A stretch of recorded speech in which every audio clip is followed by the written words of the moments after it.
श्री गणेशाय नमः।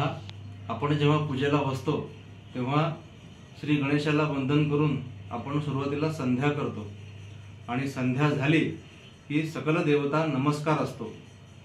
तर काय करायचे की हातामध्ये अक्षता घ्यायच्या आणि असं बसायचं आणि म्हणायचं श्री गणेशाय नमः, श्रीमन् महागणाधिपतये नमः, इष्टदेवताभ्यो नमः, श्री सरस्वत्यै नमः, श्री गुरुभ्यो नमः, श्री कुलदेवताभ्यो नमः, ग्रामदेवताभ्यो नमः, वास्तुदेवताभ्यो नमः, आदित्यादि नवग्रह देवताभ्यो नमः, सर्वेभ्यो देवेभ्यो नमः, सर्वेभ्यो ब्राह्मणेभ्यो नमः, माता पितृभ्यां नमः, एतत् कर्म प्रधान देवताभ्यो नमः।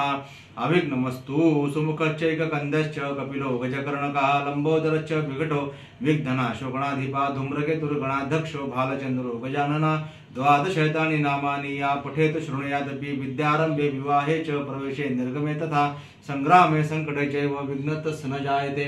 शुक्लांबरधरं देवं शशिवर्णं चतुर्भुजं प्रसन्नवदनं ध्यायेत सर्वविघ्नोपशान्तये सर्वमंगलमांगल्ये शिवे सर्वार्थसाधिके शरण्ये त्र्यंबके गौरी नारायणी नमोस्तुते।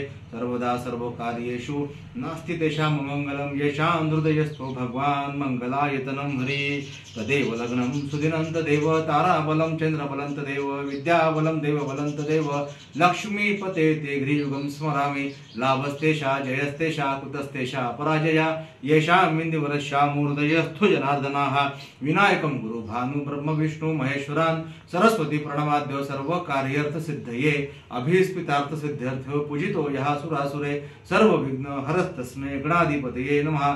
सर्वेश्वरार्थ कार्येषु त्रयस्त्री भुवनेश्वरा देवादिशन्तु न सिद्धी ब्रह्मेशां जनार्दनाः।